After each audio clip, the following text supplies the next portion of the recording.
നേരത്തെ BJP-യുടെ പ്രതിനിധി ഉന്നയിച്ച ഒരു വിഷയം, ഈ തുടർച്ചയായി ജയിച്ചതുകൊണ്ടാണ് BJP-യുടെ ലോക്സഭാംഗത്തെ പ്രൊട്ടൈം സ്പീക്കർ ആക്കിയത്.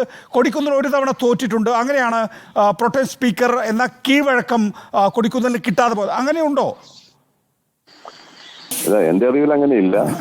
ഏറ്റവും കൂടുതൽ വർഷങ്ങള് സഭയിൽ ഉണ്ടായിരുന്ന ആളിനെയാണ് സാധാരണ പ്രോട്ടൈം സ്പീക്കർ ആക്കുന്നത്. അല്ല കണ്ടിന്യൂസ് ആയിട്ട് വരണം അങ്ങനെ അതിനൊരു ലോജിക്കും ഇല്ലല്ലോ. അതെന്ത് ലോജിക്കാവുള്ളത്?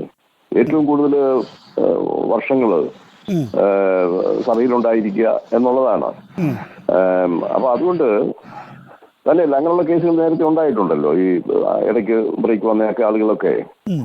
പക്ഷേ അത് എന്താണ് കാരണം എന്നുള്ളത് നമുക്ക് മനസ്സിലാവുന്നില്ല. കാരണം ഏറ്റവും കൂടുതൽ ഇത് ലോക്സഭാ സെക്രട്ടറി ജനറൽ ആയതുകൊണ്ടാണ് ചോദിക്കുന്നത്. സാധാരണഗതിയിൽ ഇത് കേന്ദ്ര സർക്കാരിന്റെ നിർദ്ദേശമാണ്. രാഷ്ട്രപതി ഭവൻ സാധാരണഗതിയിൽ തീരുമാനങ്ങൾ എടുക്കുന്നത് കേന്ദ്ര സർക്കാരിന്റെ ശുപാർശ അനുസരിച്ചാണ്. അതെ, അത് ഈ പാർലമെന്റ് അഫയേഴ്സ് ഡിപ്പാർട്ട്മെന്റ് ആണ് അതിന്റെ ഫയൽ അയക്കുന്നത്. ആ ഫയലിൽ അവര് തീർച്ചയായിട്ടും കാരണങ്ങൾ കാണിക്കും. കാരണം കീഴ്വഴക്കത്തിൽ നിന്ന് മാറി ഉള്ള ഒരു തീരുമാനമാണല്ലോ. അപ്പൊ അതുകൊണ്ട് നാച്ചുറലി പ്രസിഡന്റിനെ ധരിപ്പിക്കേണ്ട ആവശ്യമുണ്ട്. അപ്പൊ അത് എന്തെങ്കിലും കാരണം എഴുതി കാണും. അതെന്തെങ്കിലും ആയിക്കോട്ടെ, നമുക്കറിയത്തില്ല.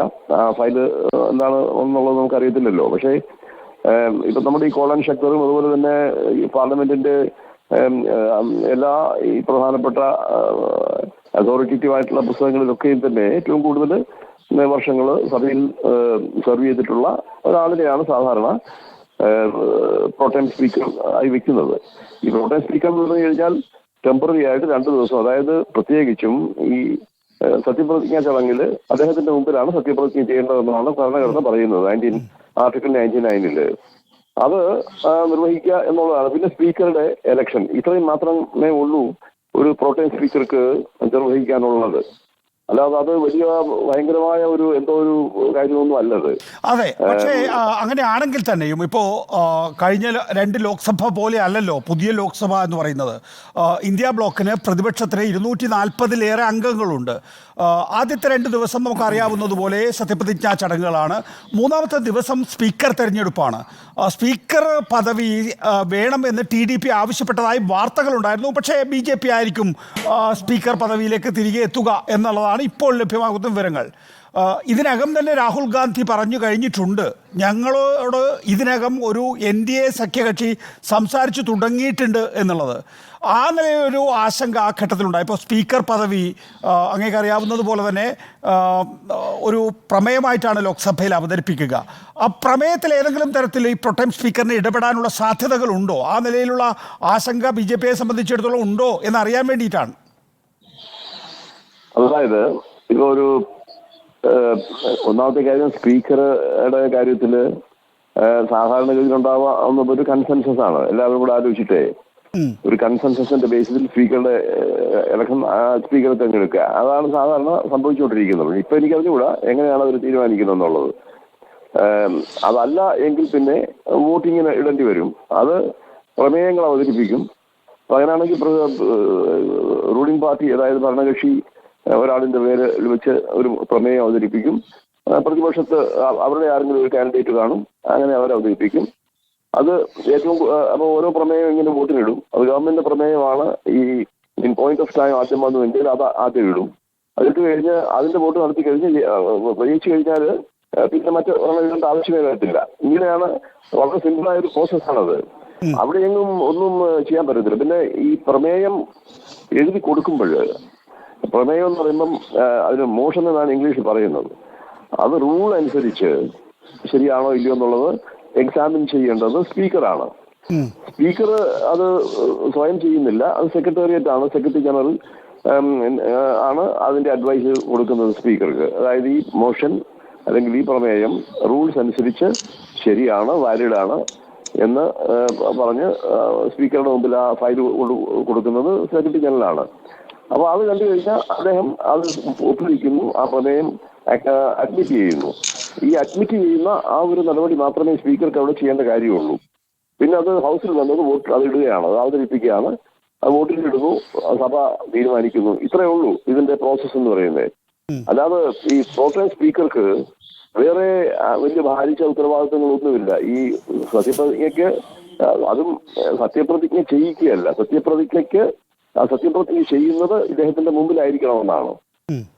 സത്യപ്രതിജ്ഞ ചെയ്യിക്കുന്നത് വേറെ, അത് മന്ത്രിമാർക്കാണ്. അഡ്മിനിസ്റ്ററിംഗ് ഓത്ത് എന്ന് പറയുന്നത് മന്ത്രിമാർക്ക് വേണ്ടിയുള്ളതാണ്. ഇതല്ല. അതായത് member shall take oath in the presence of either the president or somebody appointed by him. ഇങ്ങനെയാണ് ആർട്ടിക്കിൾ 99 പറയുന്നത്. അതുകൊണ്ട് ഇദ്ദേഹം ചുമ്മാ വെറുതെ അവിടെ ഇരുന്നാൽ മതി ചെയറില്.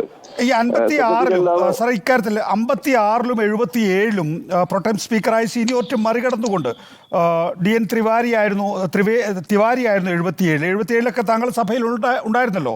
അപ്പോൾ സീനിയർ മോസ്റ്റ് ആയിരുന്നില്ല അന്ന് പ്രൊട്ടം സ്പീക്കർ ആയിരുന്നു. 77 മൊറാർജിയാണ്. അല്ല, അത് DN തിവാരി അന്ന് എനിക്ക് തോന്നുന്നത്, ഓർമ്മ എനിക്കത്ര വ്യക്തമായി ഓർമ്മയില്ല, പക്ഷെ എന്നാലും എനിക്ക് തോന്നുന്നത് DN തിവാരി എന്ന് പറയുന്ന മെമ്പറെ എനിക്ക് പൂർണ്ണമായിട്ട് ഓർമ്മയുണ്ട്.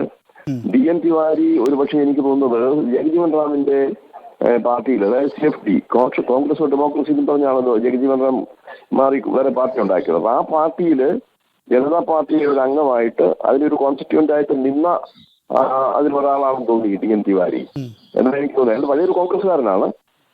അതുകൊണ്ട് ആണ് ഒരുപക്ഷെ അദ്ദേഹത്തിനെ ഈ പ്രോട്ടേം സ്പീക്കറായിട്ട് വെച്ചത്. പക്ഷെ അദ്ദേഹം അല്ലായിരുന്നു ഏറ്റവും കൂടുതൽ വർഷങ്ങൾ ലോക്സഭയിൽ ഉണ്ടായിരുന്ന ആള് എന്നാണ്. അങ്ങനെ ഒരു ഡിപ്പാർച്ചറാണത്, അത് സംശയമൊന്നും വേണ്ട. ഡിപ്പാർച്ചർ ആണെന്ന് പറയുമ്പോൾ 77-ലാണല്ലോ. ഇപ്പൊ 2024 എന്ന് പറയുമ്പോൾ നമ്മൾ ഏതാണ്ട് എല്ലാ രാഷ്ട്രീയ സംഭവവികാസങ്ങളെയും 77-ആയിട്ടാണ് താരതമ്യം ചെയ്യുന്നത്. അപ്പോ പൊളിറ്റിക്കൽ കോൺഫ്ലിക്റ്റ് ഉള്ള സമയങ്ങളിൽ ഡിപ്പാർച്ചർ ഉണ്ടായിട്ടുണ്ട്. അതൊരു കാര്യം ഞാൻ പറയാം.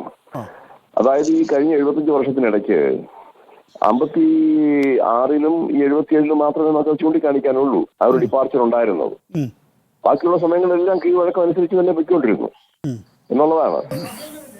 ഡിപ്പാർച്ചർ ഉണ്ടായിട്ടുണ്ടോ എന്ന് ചോദിച്ചാൽ ഉണ്ടായിട്ടുണ്ട്, 2 പ്രാവശ്യം ഉണ്ടായിട്ടുണ്ട്. പക്ഷേ 75 വർഷത്തിനിടയ്ക്ക് ഈ 2 പ്രാവശ്യം മാത്രമേ അത് ചെയ്തിട്ടുള്ളൂ. ബാക്കിയുള്ള സമയങ്ങളൊക്കെ കീഴ്വഴക്കം അനുസരിച്ച് തന്നെ പോകുന്നു എന്നുള്ളതാണ്. കീഴ്വഴക്കം ലംഘിക്കേണ്ടതായ പ്രശ്നങ്ങളൊന്നുമില്ല. അതാണ് ഈ 56 എന്ന് പറയുമ്പോൾ സീനിയർ മെമ്പർ എന്ന് പറയുമ്പോൾ ഒരു സഭയുടെ സീനിയോറിറ്റി മാത്രമേ അന്ന് നമുക്ക് അവകാശപ്പെടാൻ സാധിക്കുള്ളൂ.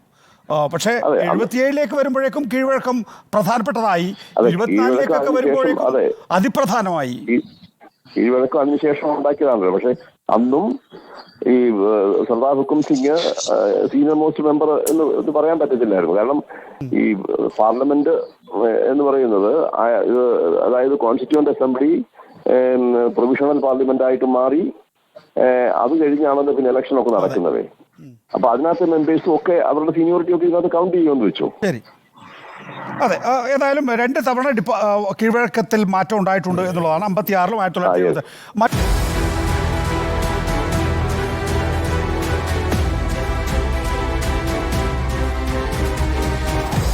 Debate with MV Nikesh Kumar.